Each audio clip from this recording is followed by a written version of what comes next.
Good evening. It's great to have you with us to start another week. And as we come on the air here in the West tonight, that horror playing out in Washington for so many on their way to work today, when the train they were on began leaning, buckling, and then veering off the tracks in Washington state. It's believed there are several dead. This was the first time they were trying out the train on this route. 13 cars derailing just after a curve of the tracks, several of them falling onto Interstate 5 below, triggering a scramble to get everyone out. Passengers stumbling from the wreckage, many injured and trapped, and authorities revealing what they've learned not long ago. ABC's Clayton Sandell is on the scene in DuPont, Washington tonight.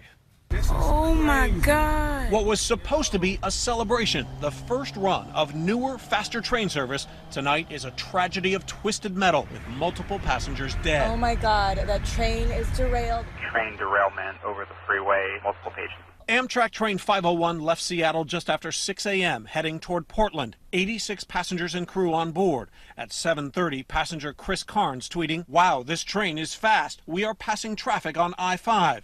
Minutes later at 7:33 a.m., a locomotive and 12 cars careen off both sides of the overpass, down onto busy Interstate 5, crushing vehicles below. Amtrak 501, emergency. We are on the ground. The conductor radioing for help. Hey guys, what happened? We were coming around the corner to take the bridge over I-5 there, right north into Squally, and we went on the ground. Is everybody okay? I'm still figuring that out. We got cars everywhere and down onto the highway. As soon as I know exactly where all my train is, I'll let you know. Drivers on the interstate below were injured as the train came crashing down, but none killed. Dan Konzelman jumped out of his car in snarled traffic and onto the train to help.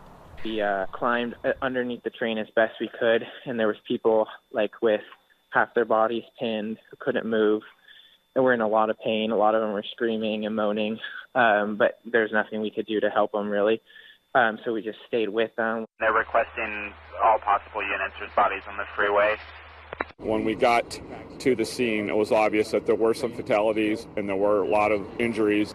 Chris Carnes, who had been tweeting earlier, survived. The train started to wobble for a moment, and then we were catapulted at the seats in front of us, and at the next thing that we knew, our car had crumpled. When I stepped out, I didn't really realize I was standing on another train car. The passengers were the first paying customers on a new route for Amtrak's Cascade service. What is not clear yet is why the train derailed or how fast it was going. A National Transportation Safety Board team is headed to the crash scene. And Clayton Sandell with us live tonight from Washington. And Clayton, as you just reported there a moment ago, this was a brand new route using these tracks for passengers for the first time. Officials had expressed concern about it before they launched it.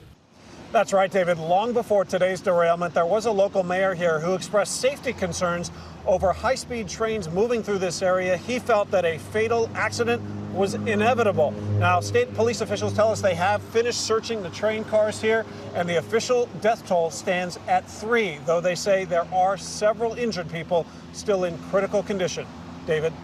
Clayton Sandell leading us off tonight. Clayton, thank you.